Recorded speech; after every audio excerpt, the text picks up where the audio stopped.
guys, if you're new to Deception Bytes, hit the like and subscribe button and be sure to hit the bell to be notified of future videos. If you wish to support the channel, the links are in the description below. Now, fasten your seatbelt. Here we go. Okay guys, I'm back again for video number 2. It is September 11th, 2019, and it is 11:06 p.m. Eastern Time. So let's get started. I'm just going to pick right up from where I left off because there is plenty more to get to. And I do want to thank those that have either bought me coffee or become a Patreon member or sent me things in the mail. And I did receive something in the mail today. And again, I sat down without bringing it over. I am so sorry, but I will mention it on my next video, I promise. So let's get started here.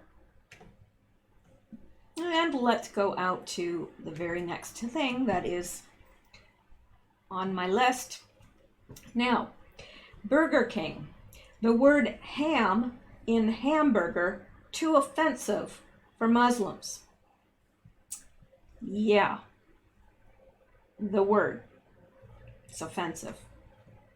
Doesn't matter that there's no ham in a hamburger.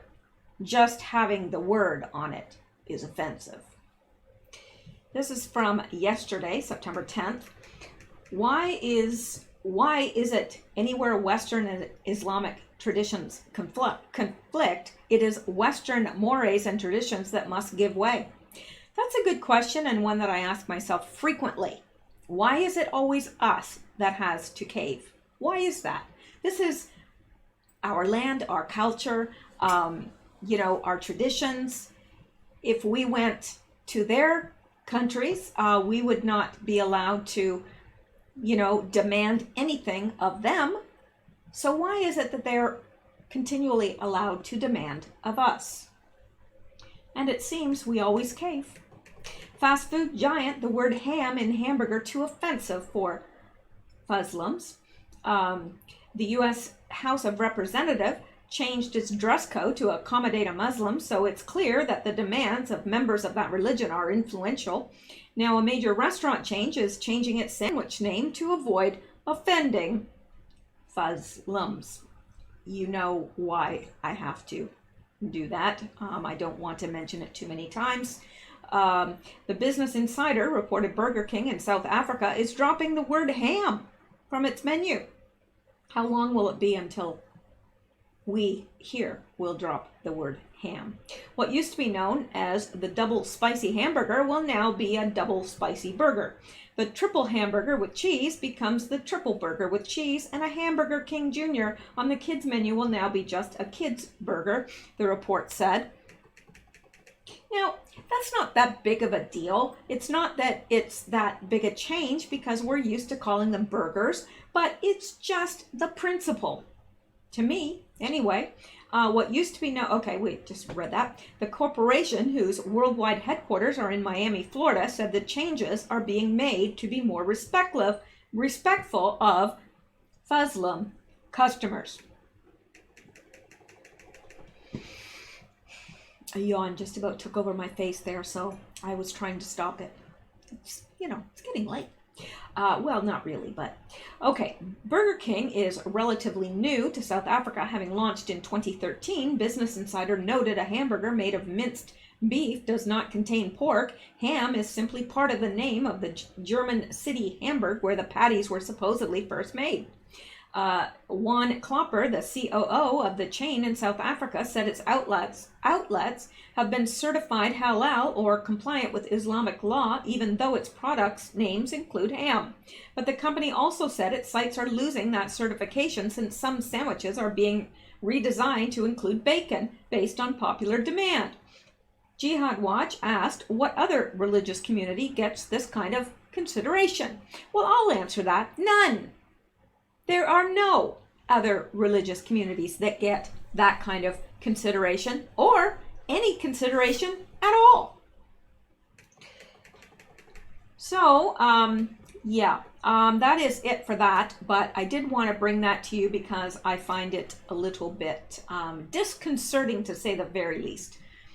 And I could say more, but I won't. All right, let's go back. And now this is, old news now. I should have brought it to you yesterday, but of course I didn't because I was too embarrassed to be seen on camera with my eyes swollen shut. Not to mention the fact that it was difficult to read. Who wants to be like looking at somebody going, Nobody wants to look at that. I didn't even want to look at it. I wanted to cover all my mirrors. I didn't want to look at it, so why would I inflict that on you? All right. While there was some feverish speculation as to what an impromptu presser at 1:30 with the U.S. Secretary of State Pompeo, Treasury Secretary Mnuchin, and National Security Advisor Bolton would deliver, that was quickly swept aside moments later when Trump unexpectedly announced that he had fired Bolton as National Security Advisor, tweeting that he informed John Bolton last night that his services... I'm sorry, that yawn. You guys are yawning, aren't you? I know it. It's contagious. Anyway, tweeting that he informed John Bolton last night that his services are no longer needed at the White House after disagreeing strongly with many of his suggestions, in the process ending a tumultuous tenure marked by several setbacks in U.S. foreign policy. Donald Trump: I informed John Bolton last night that his services are no longer needed at the White House. I disagreed strongly with many of his suggestions, as did others in the administration, and therefore I asked John for his resignation, which was given to me this morning. I thank John very much for his service. I will be naming a new National Security Advisor next week. Do I think this is a good thing? Heck, yes, I do. Yes. According to sources, and I'll touch on why in a minute. My gosh. Okay, it's like now I'm trying consciously not to yawn, so it makes me yawn. According to sources, while Trump has been growing displeased with Bolton's belligerent recommendations and overall demeanor, recall Bolton deep in his heart believes Trump is a moron, former aide claims. The tipping point happened when Bolton expressed his displeasure with Trump's impromptu invitation of the Taliban to Camp David on the week of September 11th anniversary. A peace overture, which we reported over the weekend, collapsed in the last moment. As with every Trump personnel decision, this one too appears not to have gone off without a hitch, and minutes after Trump's announcement, Bolton tweeted that I offered to resign last night, and President Trump said, let's talk about it tomorrow. It is unclear if they talked about it, but Trump's verdict was clear: you're fired. Although, as the New Yorker's Susan Glasser writes, this is a Trump admin first, I believe, a dumped official actually disputing the president's account of the dumping. Will Bolton become the first of the national security advisors Trump has publicly humiliated to break with him and reveal what has been going on backstage? And Robert Costa, Ambassador Bolton, sends me a text message just now. Let's be clear, I resigned, having offered to do so last night. And Susan Glasser says, shorter, he didn't fire me, I quit. A little childish, don't you think? Whatever the reason for Bolton's departure, this means one less warmongering neocon is left in the D.C. swamp and is a prudent and long overdue.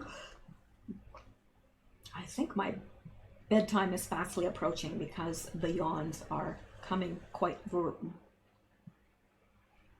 I don't know what I was going to say. It's gone. See? My mind is breaking down now. Overdue by Trump, one which even Trump liberal enemies will have no choice to applaud. And speaking of applauding, nobody will be happier than Iran and Venezuela.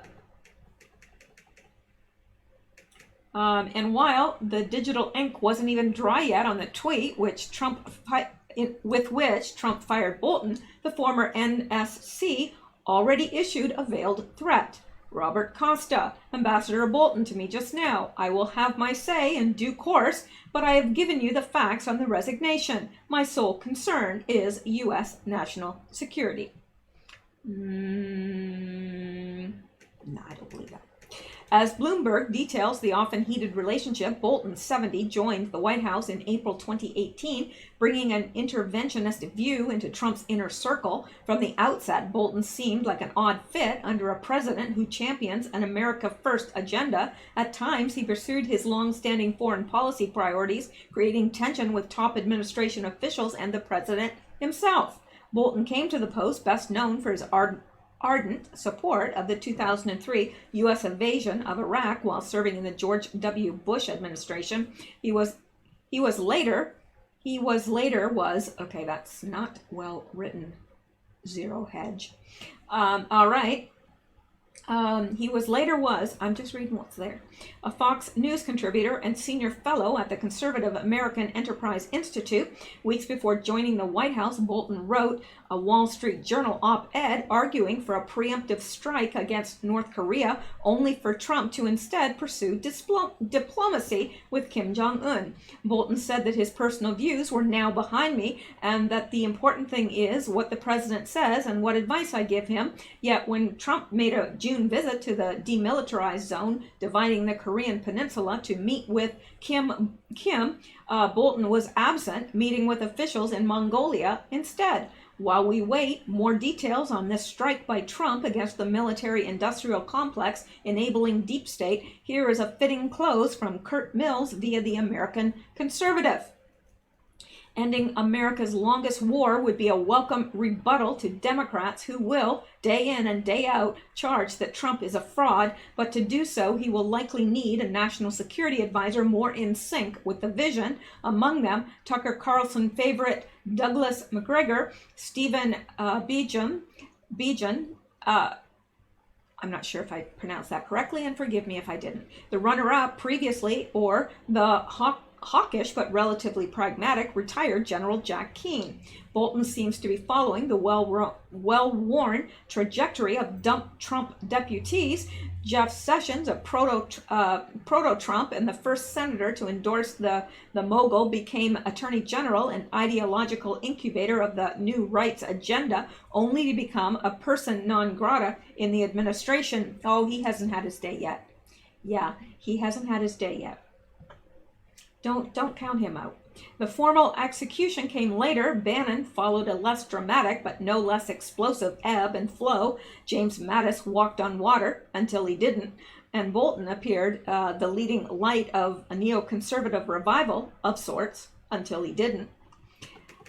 And while the overall market yawned at the news, oil quickly dropped as the odds of an Iran war tumbled now that the most aggressive neocon is out.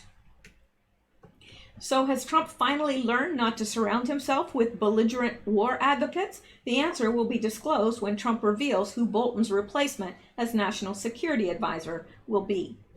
Now, I happen to think it's a very good thing. I support the president's decision.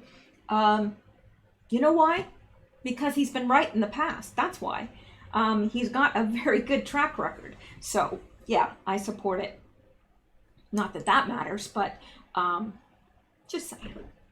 Now let's go back because I want to hit on this, skipping down a bit, and there is my fine furry feline friend trying to catch bugs outside at the window. Yes, well, the life of a cat. It's all he has to worry about, catching bugs. All right. And this is on Ready, Huber Hammer Q, with Bolton's exit, the stage is set. Now, this actually was a post by Q, which said, follow Bolton, clean, stage, learn how to archive offline. The streets will not be safe for them. So Bolton cleans the stage. This was necessary. It had to happen. So says Q. And, well, Q's been right too. So there you go. And here it says, breaking, Trump fires John Bolton as National Security Advisor. And here is the actual post. Follow Bolton, clean, stage, learn how to archive offline. The streets will not be safe for them. Q. So, yes, this was planned. No, it was not a surprise to anyone. And yes, it's a good thing. That's my story, and I'm sticking to it. Let's go to the next one. Thanks to tech totalitarians, U.S. already has a China-style social credit system. You think not? It does. That's all part of this, what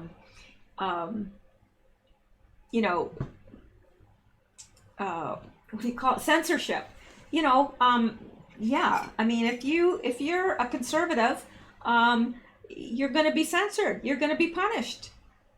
Anyway, let's see what they have to say. This by Zero Hedge.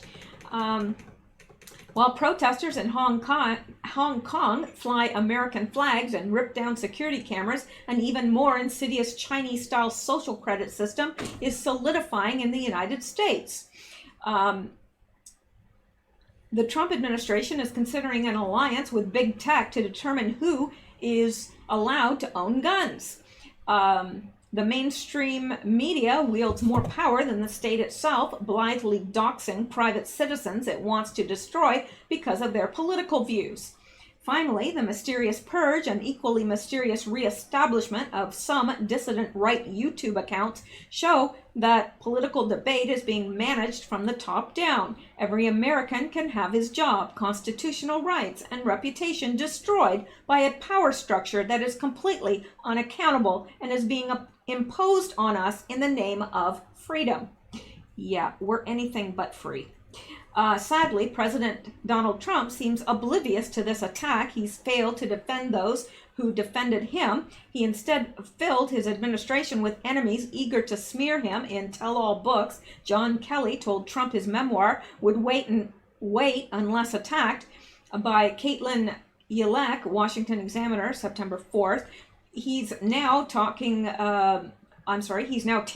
this self-defeating principle outside his administration. Through Google and other big tech companies will do everything they can to prevent his re-election. President Trump is mulling partnering with them to gather data on risk factors in order to prevent mass shootings. This reportedly includes using data from Apple Watches, Fitbits, Amazon Echo, and Google Home. White House considers new projects seeking links between mental health and violent behavior by Jacqueline Alamy, Washington. Okay, these are just the references that they're putting in there in case anyone doubts their sayings here, or what they're trying to assert here. Only the most naive can believe that private data or recorded conversations won't be weaponized against patriots. After all, an email, Facebook comment, or old tweet can already get you fired from your job, even a government job. Leif Olson rehiring may not have been a true victory against cancel culture, but we shouldn't lose sight of the casual cruelty that motivates the attack in the first place. Hurting people rather than informing people seems to be the only motivation of mainstream media. Journofa.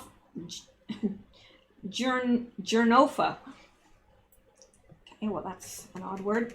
We'll never know the story behind Jeffrey Epstein or what motivated the mass fruiter in Las Vegas. Remember that. But Journofa won't rest until they've doxed every GameStop employee and pizza deliveryman who went to Charlottesville.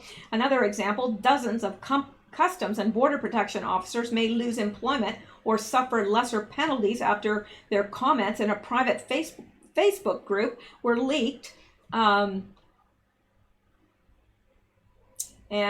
an unnamed senior CBP official proclaims that this isn't enough because they need to change the culture of the service. But meanwhile, a recent video shows dozens of illegals casually walking around an incomplete border fence, just the latest example of the total collapse of border security.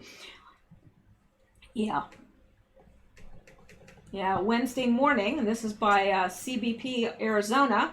Wednesday morning, a group of 66 people, mostly family units, crossed the border where the fence ends east of Sasabe Video shows the group approaching the fence and walking to the end. 30% of apprehensions in the Tucson sector are family units surrendering to Border Patrol. Well, yeah, but are they family units? Because, you know, from what I'm reading, a lot of those people that are bringing children, those children don't match their DNA. There has also been yet another attack against an immigration law enforcement facility, this time with a woman allegedly throwing a lit Molotov cocktail. It's hard to imagine a more perfect example of anarcho-tyranny than a government incapable of protecting its own border or facilities, but eager to punish those expected to accomplish an impossible mission. Of course, there's a rationale why speech must now be policed to stop radicalization. The YouTube purge did not come out of nowhere. The mainstream media has been relentlessly campaigning against YouTube, supposedly radicalizing people. But what Jernova really mean by radicalized is voting in a way we don't like. This explains the strange American focus on Brazil and President Jair Bolsonaro. The implicit premise gradually becoming more explicitly voiced by Jernova and tech oligarchs is that only certain people should be permitted to speak. This is also why many journalists responded like someone had committed less majesty, whatever, when, I don't know what they mean by that. When President Trump's allies began scrutinizing their social media accounts, they truly believed they should go beyond criticism and should oversee what we say, write, and hear. What's particularly terrible about this situation is how arbitrary and random it is. Radicalization is in the eye of the beholder. To an Obama voter in 2004, something like Drag Queen Story Hour would be a ridiculous fever dream from the Christian coalition. Today, opposing it will get you labeled a bigot. If you oppose it too energetically, it might spark a hit piece, and that's your job. Words and symbols can also be labeled hateful retroactively. A month ago, kritarchy was an objective term that referred to rule by judges. Today, it's an anti-Semitic slur because journalists simply declared it so. In Utah, an interracial couple who brought a Betsy Ross flag to a soccer game was threatened with ejection. The stadium management said the flag was a symbol of hatred, divisiveness, and or intolerance, whether intentional or otherwise. Yet nobody thought this until Colin Kaepernick declared it so because of its connection to an era of slavery, which of course could be said about anything related to the founding. The system's arbitrary nature makes it even more dangerous. Already, websites have been stripped of payment processors or access to PayPal after attacks by journalists and nonprofits like the Southern Poverty Law Center and the Anti-Defamation League. The loss of YouTube account can mean the end of a creator's career. Some individuals have been banned from Airbnb or Uber or have lost their personal PayPal accounts, not because of any violation of terms of service, but because of an unknown ideological test. This is the equivalent of the gas company cutting off California residents who voted for Proposition 187. Don't laugh, it's coming. You just don't know what will be decreed offensive or, for that matter, beyond criticism a year from now. You don't know if your YouTube account will be banned or not because the terms of service are meaningless. If you lose your PayPal or your bank account, your web domain, or some other necessity, there's no appeal and there's no objective standard. The conservative cop-out build your own platform has turned into build your own web hosting, build your own servers, and build your own banking system. Will this end with build your own country? The obvious implication, if dangerous individuals must be depersoned and radicalizing video banned, ordinary people cannot be trusted with political power either. They should be allowed to vote. They shouldn't be allowed to vote because they're too easily manipulated. It would be more honest to simply let the corporate heads of Facebook, Google, and Twitter pick the next president, with the heads of the SPLC and the ADL given power to veto. Yet that would make what's happening too obvious. The ritual of voting gives the system the veneer of legitimacy, even though, as Ann Coulter points out, what we vote for bears no resemblance to the policies we actually get. Authoritarian political systems have one key virtue compared the American system. They don't disguise who has control. We know that Vladimir Putin in Russia and Xi Jinping in China are, if not fully sovereign, at least operating at the nexus of political power. In contrast, President Trump does not seem to run his own administration, let alone the country. Instead, the power to shape opinion, to make and end careers, and to command who is and isn't accountable to the law lies in the hands of tech oligarchs. Far-left journalists and wealthy nonprofits. It is effective precisely because it eschews the symbols of power for the reality. Its tyranny is even more insidious for that reason. I'm tired of hearing warnings about Silicon Valley's upcoming social credit system. I'm already living under it. It's almost enough to make one wish for a Politburo. At least the people in Hong Kong know what to tear down. And, you know, this is so true. We are living under this, whether we want to admit it or not. And I think those of us that are conservative and are on YouTube or other platforms that are espousing these views know how much we really are under a social credit system. Because if you don't comply with what is socially acceptable, they will take away your influence. Like, they just kind of cut my subscribers whenever they want, and all of a sudden, you know, if I'll have videos, and all of a sudden it just goes way down the number of views and whatever, or they stop recommending your videos. So yeah, and by the way, you know, I'm saying that if you want to be subscribed, make sure you stay subscribed, because that is a favorite ploy of theirs. And more people have said to me, oh yeah, I checked and they unsubscribed me. Yeah, they do it to me too. I subscribe to channels, and then later I think, you know, I haven't seen a video from so-and-so for a while, and I go looking and I've been unsubscribed. It makes me very angry. All right, let's go back now. I don't want to make this too long tonight because I've already done one video and it is getting late.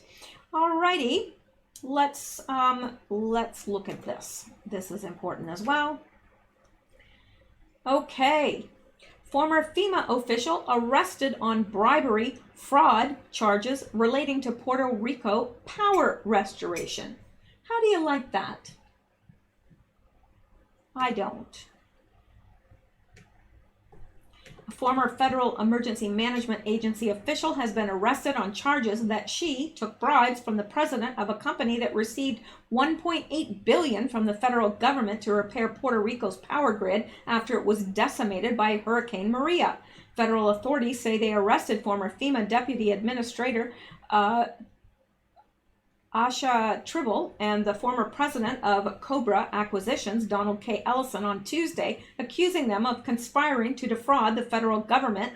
Also arrested was Jovanda Patterson, who worked under Tribble at FEMA and was later hired by Cobra. They took advantage of one of the most vulnerable moments in the history of Puerto Rico to enrich themselves, said the U.S. Attorney for Puerto Rico, Rosa Amelia Rodriguez Velez.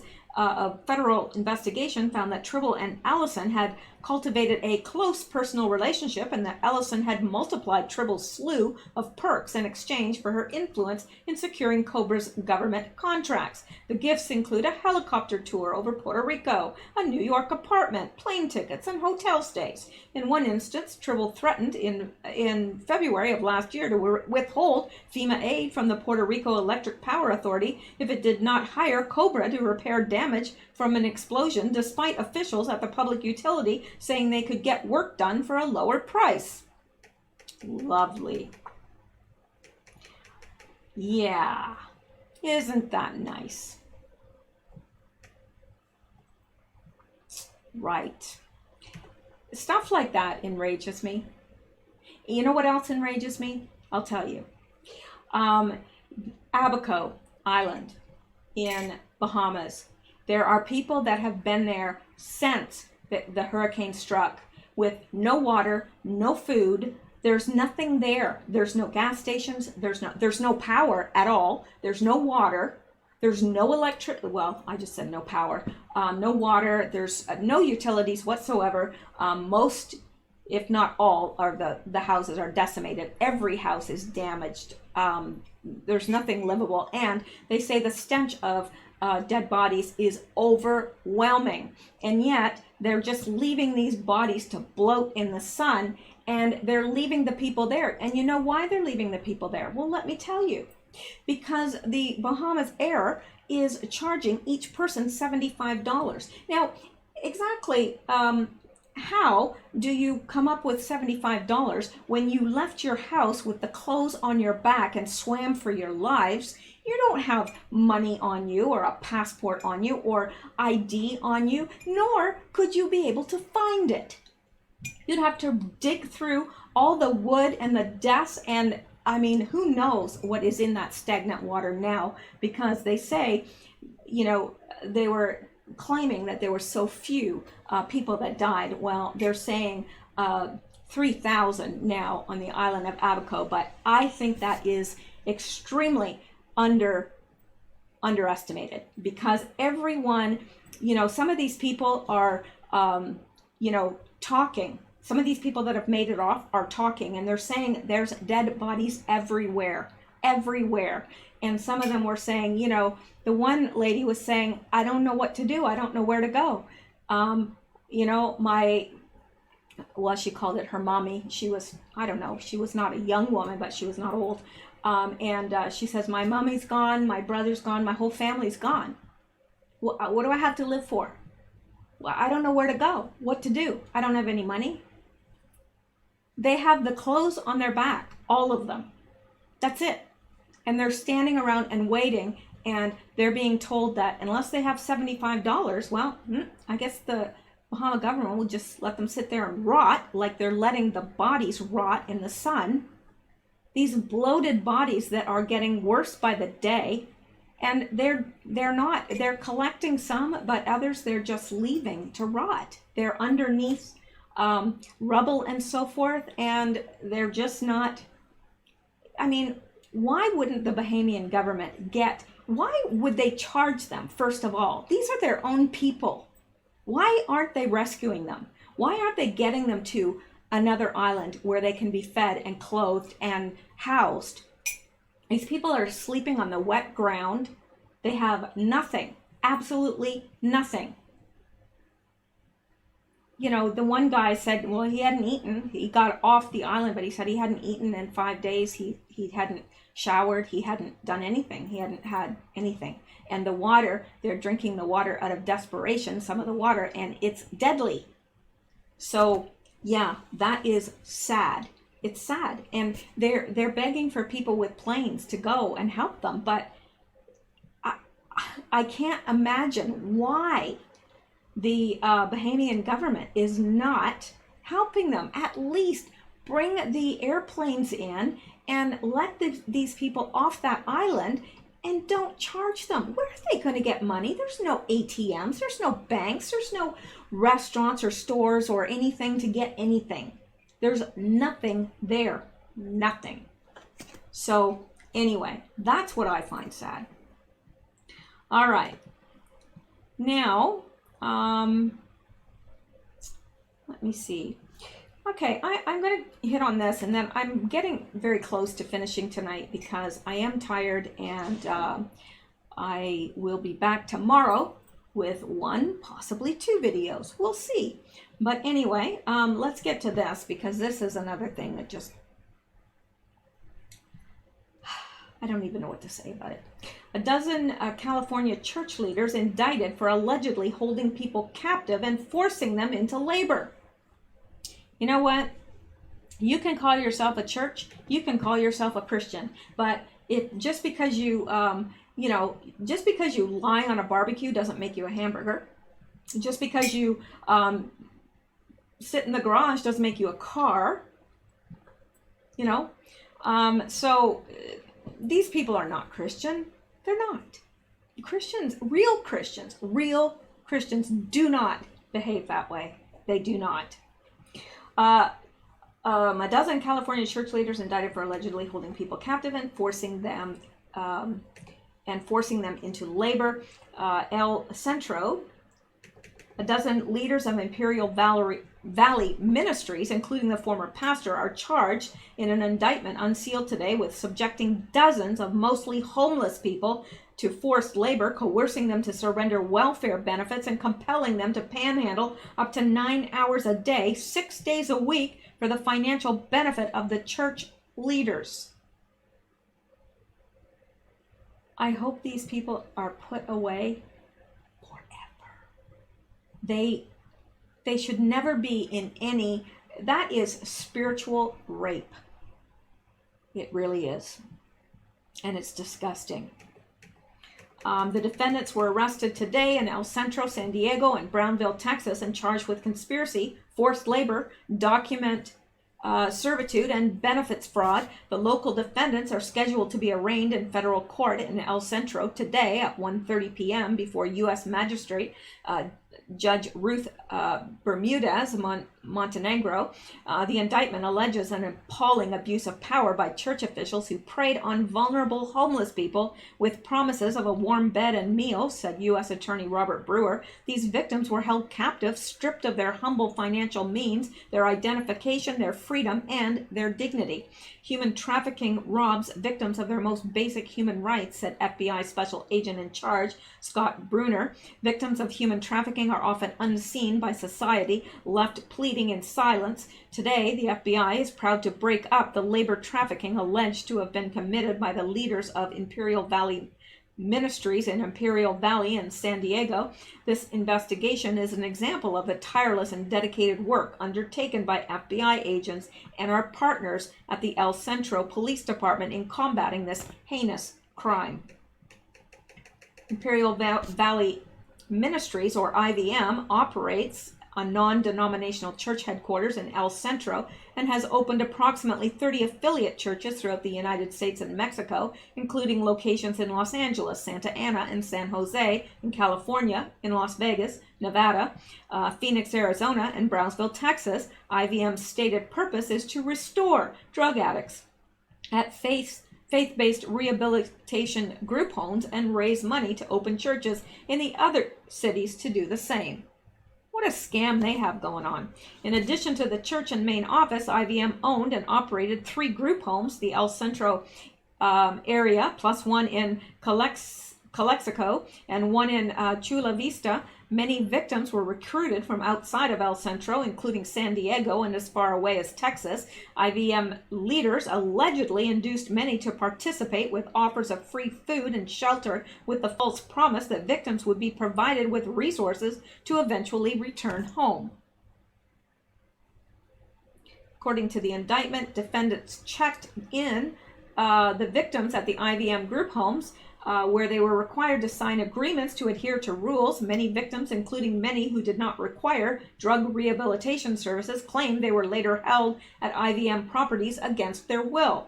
The indictment alleges that church leaders locked victims inside group homes with deadbolt locks, confiscated identification documents such as driver's license, passports, immigration papers, and identification cards in order to prevent victims from escaping, stole victims' welfare benefits, and required adherence to rules such as you are not to discuss things of the world, and the only thing to be read is the Holy Bible, and if any of the rules are broken, there will be discipline. Can you imagine? These people are adults. And the thing is, people like that, homeless people, a lot of times they can disappear. Nobody's going to miss them. It's sad, but it's true. Windows were nailed shut at some group home locations, leading a desperate 17-year-old victim to break a window, escape, and run to a neighboring property to call police. The teen was brought to the El Centro Medical Center for cuts sustained from the escape. Defendants are alleged to have extorted the surrender of participants' electronic benefits transfer, EBT cards, obtained through the Supplemental Nutrition Assistant Program, administered by the CalFresh program, by using actual and threatened fear of of economic loss, the IVM leaders allegedly then used the SNAP benefits for improper purposes, including providing them to ineligible persons and improperly instructing the intended recipients to not seek or accept outside employment. Leaders of IVM, including former pastor Victor Gonzalez, refused to return the confiscated EBT cards and personal property to participants who asked to leave. IVM members also allegedly used various means to coerce participants to stay and continue panhandling for IVM's financial benefit by saying their children would be taken away if they left, that they would not receive transportation home, or that loved ones had rejected them and they must stay because only God loved them. Punishments for violations of home rules including talking about the outside world, allegedly included the withholding of food. In another instance, church leaders allegedly refused to allow a diabetic victim to obtain medicine, medical supplies, and even food. In response to low blood sugar, she was able to escape and get help. All of the identified victims are now free. Victim specialists have been on standby to provide immediate assistance to the additional victims we find in order to provide them with shelter, transportation, or any necessary support services. That's good news. This is the most significant labor trafficking prosecution in the district in many years, Brewer said. These cases are few and far between because many victims live in captivity and fear, powerless to report the crime against them. My office wants victims to know that we are here to help you.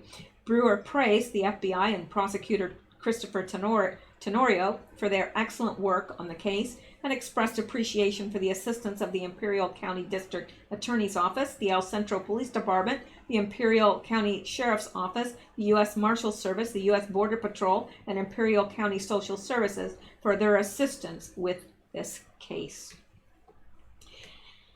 Yeah, wow. And look at all these people. These are all the defendants. These are the people that are charged. Susan Christine, aka Susan Christine Gonzalez, Christy Gonzalez, Jose Anthony Diaz. I mean, look at all these people. And they're all around the same age, 40, 39, 39, 37, 47, 43, 32, 29, 47. So, yeah, this is sickening. And the summary of charges, conspiracy, the maximum penalty 5 years, $250,000 fine, forced labor, maximum penalty 20 years in prison, document servitude, maximum penalty 20 years in prison, Food Stamp Act, maximum penalty 20 years in prison. Well, that's not enough. So hopefully they can pile some of these up and they can be in prison forever, because that's where they deserve to be. It's disgusting what they did. Absolutely disgusting. All right. Well, it is now 11:48 p.m. if you're on medication, or if you need to go to bed. It's 11:48 p.m.